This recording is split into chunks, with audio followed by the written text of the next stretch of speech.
Gracias por continuar en sintonía con nosotros. A las 5:22 de la tarde recibimos con muchísimo placer, un gran honor, una tarde de lujo, pero un lujazo, porque tenemos aquí en nuestra mesa a un gran dominicano, ex jefe de las Fuerzas Armadas, mayor general retirado, pero también escritor, poeta, todo un intelectual, político y una persona muy querida por nosotros y muy respetado sobre todo por esta sociedad.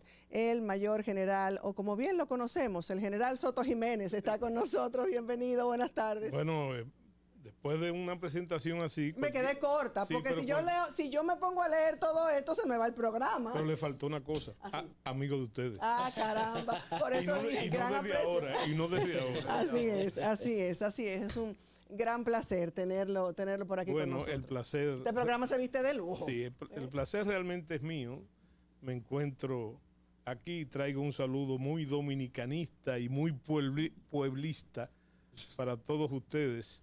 Y entonces, no es un decir ni un complemento decirle que estoy como en mi casa. Ay, caramba, qué bueno. Así me siento. Qué bueno que se sienta así y que aprovechemos estos minutos para conversar con el general Soto Jiménez. Y lo primero que yo particularmente, porque estoy metida en política, vivo criticando que este país nada mate en política, y yo soy la primera que vivo metida en política, pero porque es su decisión de cambiar a la Fuerza del Pueblo. Sí, pero antes de eso, decirte que fue interesante lo que pude oír de la introducción del programa, porque todo lo que ustedes dijeron y tu inquietud y la que has expresado ahora se debe a un sesgo de la historia dominicana, de la historia no solamente republicana, sino hasta pre-republicana, de que la principal actividad, para usar un anglicismo, el principal hobby de los dominicanos es la política. Y quiero decirte que a principios del siglo XX hubo un embajador norteamericano apellido Sullivan, que vino aquí. Bueno, tú sabes que fue una época muy difícil después del ajusticiamiento de Ulises Heró, y entonces hubo gobiernos que duraban, y era tal la inestabilidad que duraba 48 horas, 24 horas, etcétera. Y entonces, él se le ocurrió, muy norteamericano, al fin, decir, bueno, la pasión de la política de este pueblo se puede cambiar por otra pasión, hay que introducirle otra pasión. Y fue el béisbol. Él trajo el béisbol. El primer juego se jugó en Montecristi. Él trajo los equipos, después en Puerto Plata, después en Santiago, y finalmente en la capital y finalmente en todo el país. Pero lo más interesante es que es algo dubitativo pensar que Sullivan tuvo éxito. Porque ahora el dominicano, en vez de tener una sola pasión, tiene dos, que es el béisbol. La política y la pelota. La política y la pelota. Y la política, mira, la política, en esa época que ustedes lo enfocan, como ustedes están viendo, esas manifestaciones, ¿verdad? De que estamos en pre-campaña, no hemos entrado a la pre-campaña, pero hay que decir que eso lo absorbe todo. Sí. A partir de ahora, como tú has bien dicho, lo absorbe, es otra dinámica de la sociedad. Sí. Incluso cuando hay un grupo reunido, se dice, aquí no se habla ni de pelota, ni de política. Porque vienen entonces. Porque todo el mundo sabe mucho de eso y ahí vienen los apasionamientos y se daña todo. Tú sabes que ese es un dicho español y hay un tercer elemento de lo que no se suele discutir, si hay, que es la religión. Sí. Si hay vino, entonces es un componente peligroso. Decía Giovanni Sartori, científico, teórico de la democracia, teórico italiano, que la sociedad es política y que la política es la sociedad. Claro, o sea, lo envuelve y lo abarca todo. Bueno, y entonces caemos en tu pregunta ahora, y fíjate, yo creo que es una multiplicidad de razones, pero la razón fundamental es la que ustedes estaban diciendo hace un momentico.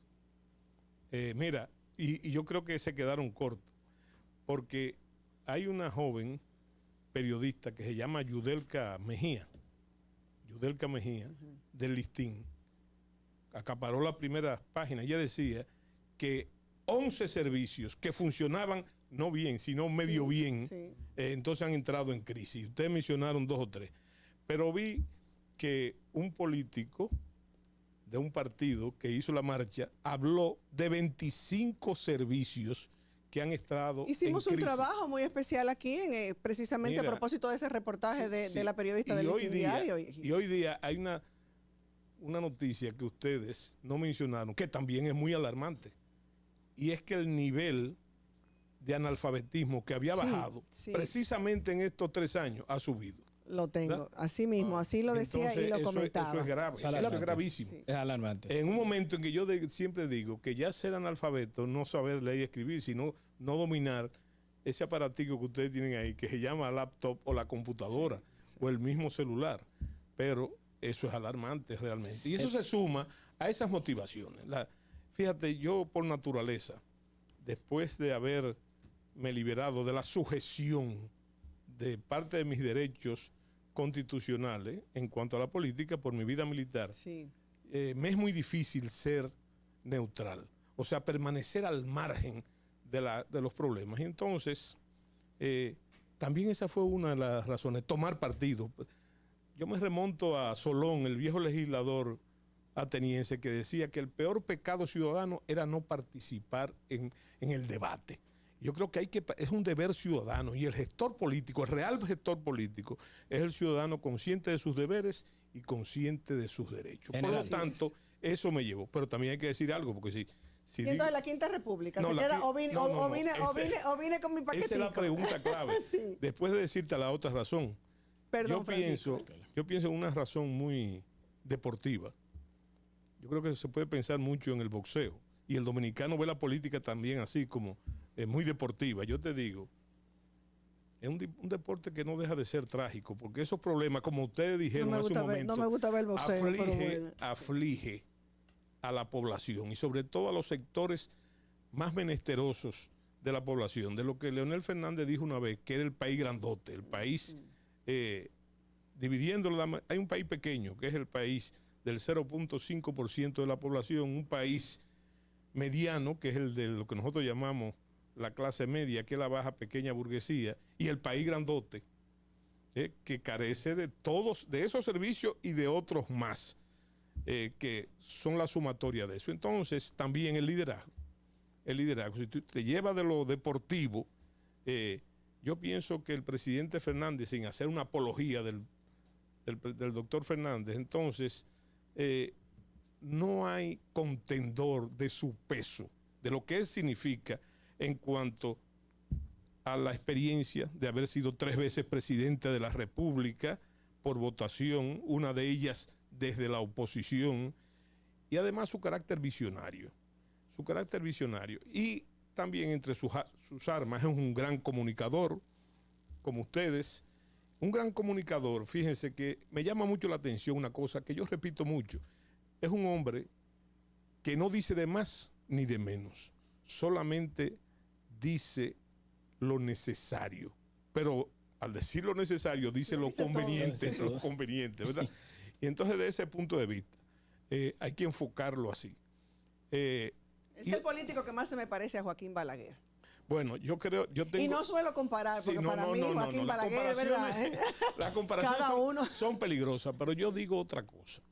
Y te lo voy a decir por un asunto de numérico, aritmético. Hay que tomar muy en cuenta que el presidente Balaguer fue 6 veces presidente de la República. El presidente Fernández ha sido 3. Santana fue 4. ¿Verdad? Báez fue 5. Y por eso te digo que yo creo que Balaguer y Leonel se parecen en Báez. Viéndolo desde este punto de vista, entonces uno piensa que hay algún sesgo de preferencia, pero no es así. La gente no sabe que Buenaventura Báez, aparte de que se le acusa de ser un caudillo antinacional, llegó a despertar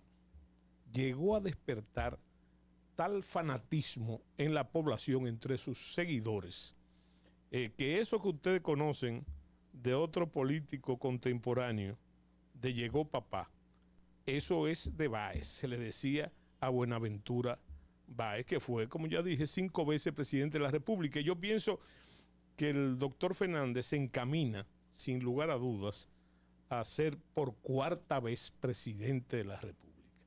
Naturalmente, sin otras comparaciones, sacando al doctor Balaguer, porque el doctor Balaguer es un erudito, Un erudito que hasta el mismo Fidel Castro dijo eso mismo. Que, es más, Fidel Castro dijo algo saliendo de la casa del doctor que a mí me llamó mucho la atención.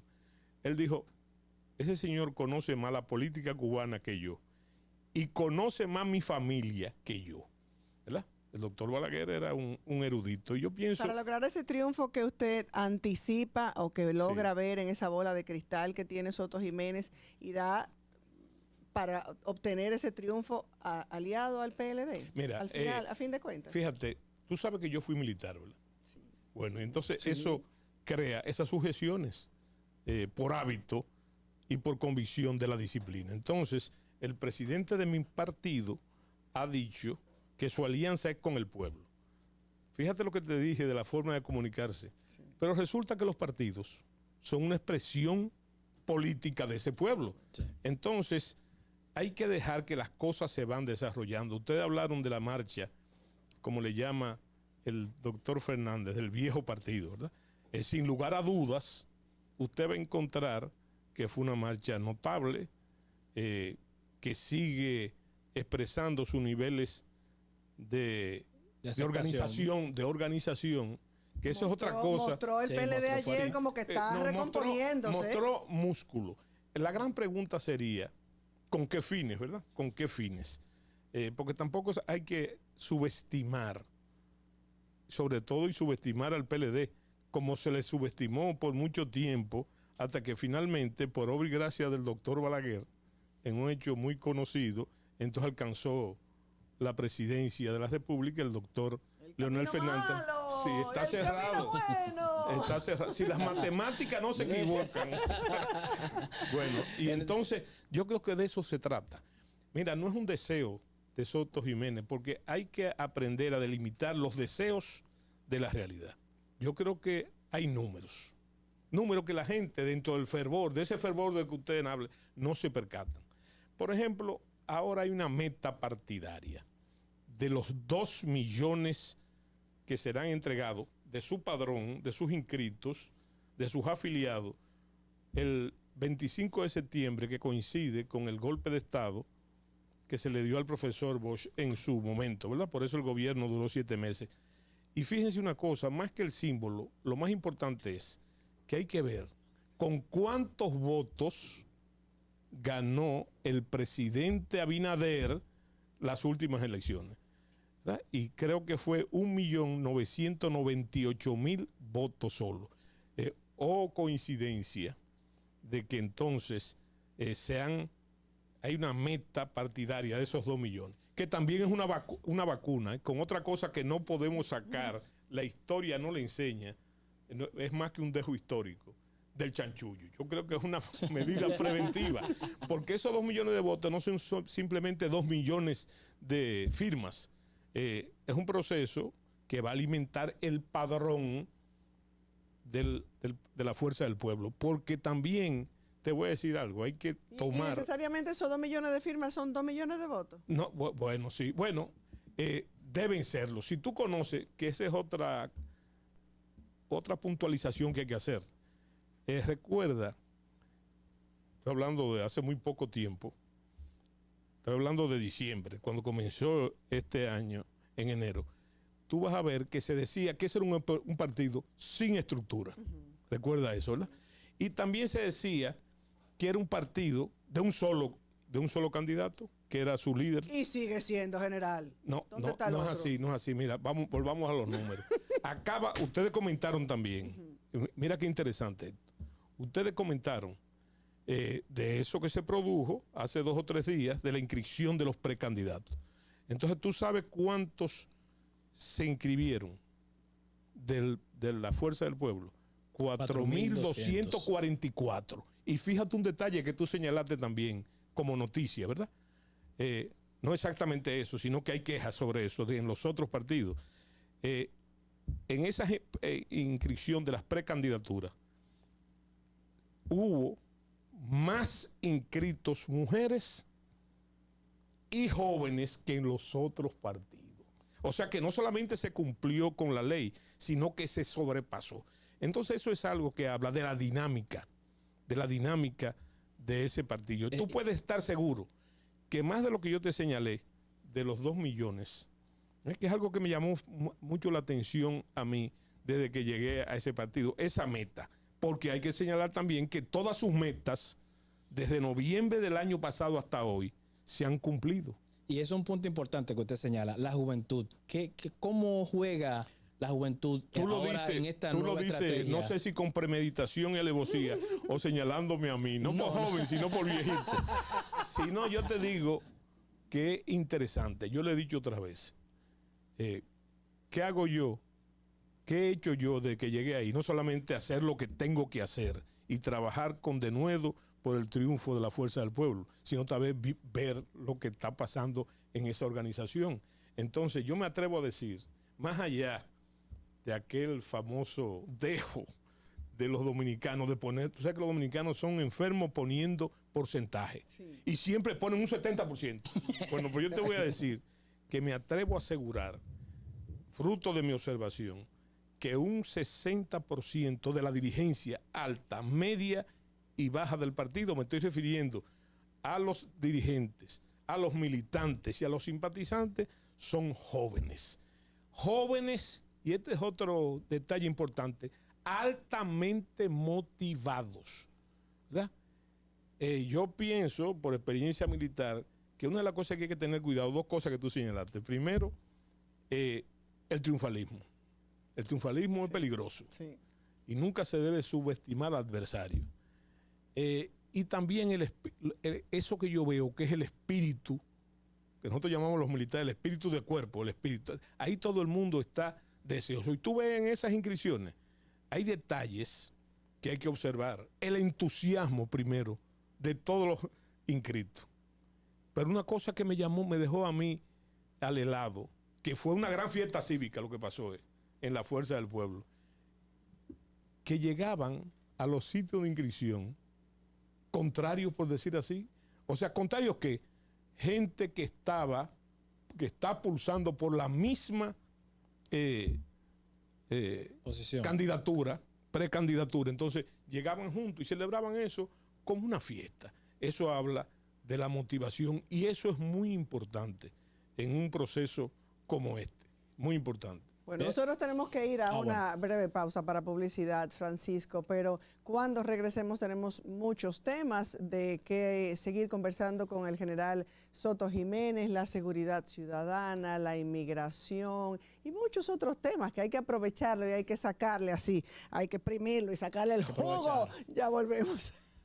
Otro que salió Vamos a hablar un poquito de la seguridad ciudadana y la migración haitiana, que es un tema que usted domina muy bien. Sí.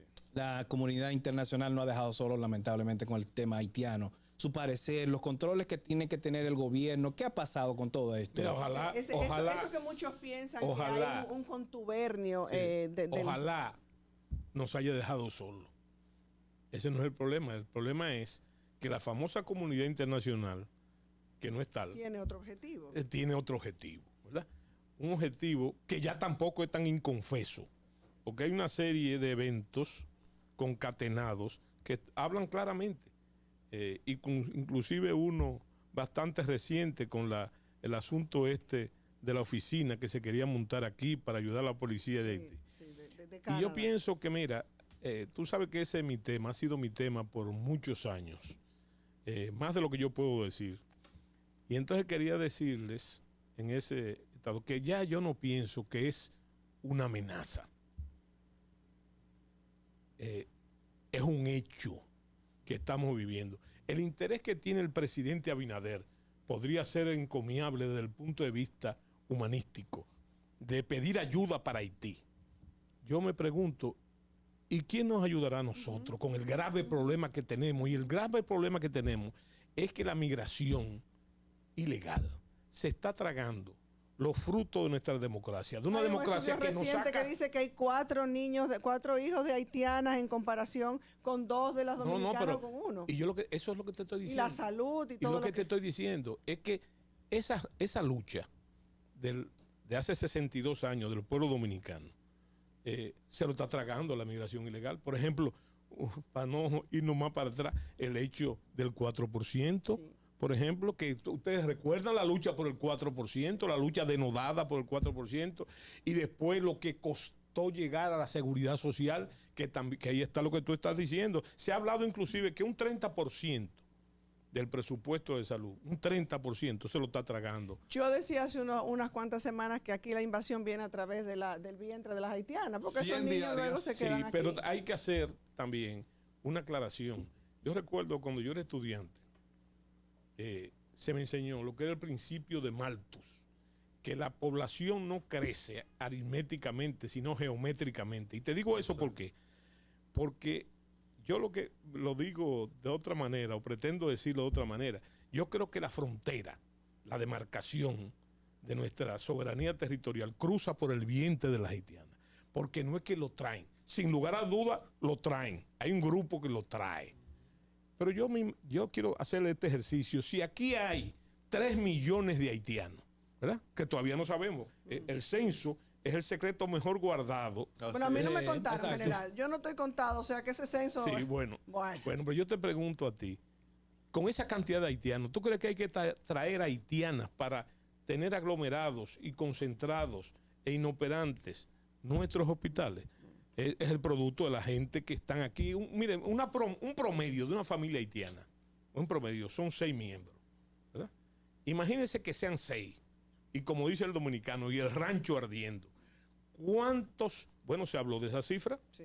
Sí. Bueno, pero no se habló de esa cifra. Salió un reportaje en uno de los medios escritos de que vimos en una maternidad 6 parturientas en una sola cama. No solamente, pero 6 parturientas haitianas. Eso es gravísimo. Y el mercado de trabajo está totalmente. Yo decía que República Dominicana le ha dado todo a Haití. Y además, señores, hay un detalle que es muy discutible, pero que no es tan discutible nada. El caso de nosotros estamos viviendo un proceso de haitianización desde el punto de vista cultural, y nuestros valores, no nuestros antivalores, están cediendo precisamente a costumbres y a una cultura que no es la nuestra. No te voy a decir que es bueno o mala, pero que no es la nuestra. Y la nuestra nos ha mantenido siendo lo que somos por casi 4 siglos, 5 siglos. Y que no tenemos por qué aceptarla, y que la gente tiene que darse cuenta y no vivir como ignorando eso que, como bien usted dijo, es una realidad. No quiero dejarlo ir sin que me diga qué piensa de las políticas de seguridad ciudadana del gobierno de Luis Abinader, que cree en general también de su gestión de gobierno. Fíjate. Así brevemente. Pero sin el brevemente, muy simplemente. Si tú me preguntas, sí, nos queda hablar del libro. Yo creo que han sido un fracaso. Un fracaso. El mismo hecho de que el presidente decida ir todos los lunes a la policía. Lunes. Sí, ya van por el cuarto. Indica que hay un problema. Sí, claro. Y tú recuerdas lo he visto. Y yo decía la semana pasada, y no hay problema, y todo bajando. Entonces, ¿por qué sigue yendo? Entonces, fíjate, yo pienso que la primera condición, y eso lo ves tú en Alcohólicos Anónimos, en las películas, es reconocer que hay un problema, que hay un grave problema. No tratar de disminuirlo o atenuarlo de boca, porque dígale a la población que lo está sufriendo, de una manera escandalosa, que la delincuencia ha bajado o que la violencia, que no es lo mismo, ha bajado. ¿Y cómo podemos compararnos, por ejemplo, con las medidas que ha tomado el presidente Bukele? ¿Cómo podemos extrapolar este tema para acá? Mira, óyeme, yo te vuelvo a mi observación anterior. A mí hay modelos que son referentes, pero los modelos que deben funcionar, básicamente, tienen que estar planificados y orquestados desde nuestro punto de vista, climatizados a nosotros. La realidad de los países latinoamericanos de todo es muy parecida, pero cada uno tiene sus particularidades, que son lo que hacen las grandes diferencias. Entonces, si tú me preguntas de manera simplista, tanto en el problema haitiano como en el problema de seguridad, ¿cuál es la solución? Yo le digo, cumplir la ley. Accionar. Claro. Cumplir la ley. Porque eso es parte fundamental, es una parte medular. Sin populismo, no. Sí. Óyeme, no es sin asunto, lo que diga fulano. Sí, y entonces, si fuera políticamente hablando, yo te digo lo que te tengo que decir. Yo pienso que requerimos una voluntad política que no sea esta, que articule una nueva política internacional, una nueva política de seguridad ciudadana. Eso es lo que necesitamos, básicamente. Y en eso yo creo. Tenemos que hablar del libro claro. Machete, carajo. Machete, carajo, todo sobre Santana. Y eso que yo quería hablar también del libro El Doctor, aproximación a un personaje premeditadamente indescifrable. Fue un libro del año pasado, claro, de su autoría. Sin duda es un título muy interesante. ¿Cómo fue? Me encantaría saber cómo fue ese proceso, cómo puede resumir lo que aprendió del estudio de la figura de Balaguer, pero sí, yo creo que nos va a hacer falta otra visita. Bueno, yo le digo a ustedes que si me invitan, vuelvo. Si me tocan, bailo. Porque... Machete Carajo, Machete Carajo. De José Miguel Soto Jiménez. Vamos a ver, aquí se puede ver en las cámaras, los que están por Vega TV. Es una biografía de Pedro Santana. ¿Por qué Pedro Santana? Pedro Santana, porque eso resume 46 años de investigación, desde cuando yo era apenas un segundo teniente. Wow. Y llegué a esa investigación, no por admiración a Santana, sino admirando a los otros héroes de la independencia, descubrí que el jefe de todos ellos fue Santana. Y entonces ver el trauma de cómo un individuo que era tomado como el salvador de la república, como el libertador, entonces cae en el desastre y un error tan grande del que no ha podido librarse ni se librará nunca de la anexión a España, que fue la única traición que él no podía cometer. ¿Fue el gran traidor, Santana? Santana fue, en ese campo, fue el traidor por antonomasia, porque él traicionó una cosa que él ayudó a crear, cosa insólita. Las razones, usted la va a comprender cuando lea ahí, no las que se han dicho, sino las razones. Y fíjate que el libro comienza con un epígrafe, una frase de Santana que él utilizaba contra todo aquel, cuando una comisión, como se hacen en el día de hoy, cuando hay un gran problema, entonces una comisión de notables iba donde él a pedirle clemencia por el que iba a ser ejecutado. Y él lo despachaba siempre, y ese es el epígrafe central, con una frase que dice: contra la traición no puede haber piedad. Aplíquesele eso a Pedro Santana. General, ¿qué piensa ya? Nos quedan 2 minutitos. Yo tengo 2 preguntas. ¿Qué piensa de la incursión de Ramfis Domínguez Trujillo a la política? Y también quiero saber, como Leonel Fernández va a ser presidente, si usted va a ser 4 años otra vez ministro de las Fuerzas Armadas. Oye, qué cosita, ¿eh?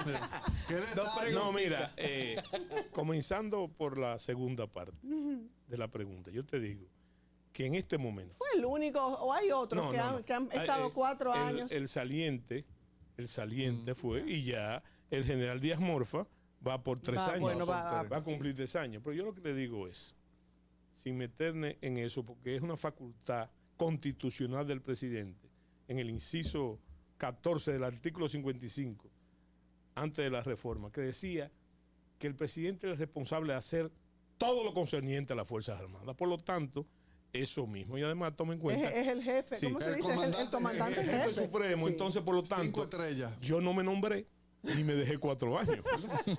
Bueno, lo dejó ahí que su desempeño. Sí, en cuanto a la visión que puede tener, natural que la tenga, de qué va a ser Soto. Soto está trabajando de forma denodada, de forma consistente, de forma permanente, y única ocupación de Soto ahora es lograr que la fuerza del pueblo con su presidente llegue victorioso a las elecciones, y después entonces, como dice el dicho popular, a Dios que reparta suerte. No me ha respondido todavía de Ramfi. No, lo de Ramfi, les dejo a todos con una reflexión. En 31 años de poder absoluto, se podía concebir, como dijo Crasuel, la trágica aventura del poder personal, se podía concebir que un hijo, un nieto, un sobrino, un primo de un desafecto de Trujillo hiciera política en la República Dominicana. Esa es la reflexión, inclusive para los seguidores. Sea usted el jurado, como diría mi padre. Sí, claro. Y es una reflexión que habla en forma polivalente, ¿verdad? De hasta dónde ha transcurrido nuestra democracia sin maltratar, y soy enfático en eso, el sentimiento, y todavía hay gente viva, que pasó, los huérfanos, los que perdieron sus hermanos, los que perdieron sus hijos, todavía están ahí. Sí, así es. Y tienen el deber de dar su testimonio, ¿verdad? Claro. Su testimonio, pues, como dicen por ahí, para que no se olvide. Yo creo que es una canción también de José o algo así. De Luis Miguel. Ah, de Luis Miguel. Claro. Bueno, señores, lamentablemente por esta ocasión se nos termina el tiempo. Siempre es muy interesante conversar Siempre con faltará el general tiempo con el Soto general. Jiménez. Ya hizo el compromiso, ustedes lo oyeron, que va a volver antes de que lleguemos a las elecciones. Y bueno, muchísimas gracias. Agradecerle Gracias a nuevamente ustedes. esas tertulias que ustedes no. hacen. ¿Hay cuota de la mujer? O sea, las mujeres podemos ir a esa tertulia. claro, porque claro. deben ser muy interesantes. Claro, ¿eh? claro. Y están ustedes invitados de forma muy particular. Y el día que no le llegue la Digo lo invitación... de la cuota porque ahí Claudia Rita se está quejando de que no pusieron, ¿verdad? Sí. O sea, que no hay mujer en el PLD. Sí, pero yo creo que el 18% de la mujer, creo que la cuota es de 10. A mí me da un pique eso de la cuota general. Mire, Sí. yo creo que esa es la primera, la principal forma de discriminación. ¿Qué cuota ni cuota? La que tenga capacidad, que la esté que quiera, abierto, la que que esté claro, abierto. claro. Pero bueno, seguimos con la cuota. Al menos algo es algo. Yo estoy de acuerdo. Entonces, si Entonces, la no le llega tertulia. la invitación, el culpable es aquí el caballero. Muchísimas gracias, muchísimas gracias. Y ojalá que sí, que otra vez tenerlo. Bueno, un placer. Gracias por De aceptar nuestra invitación a ustedes. Gracias por la sintonía. Si Dios lo permite, mañana volveremos a encontrarnos. Buenas tardes.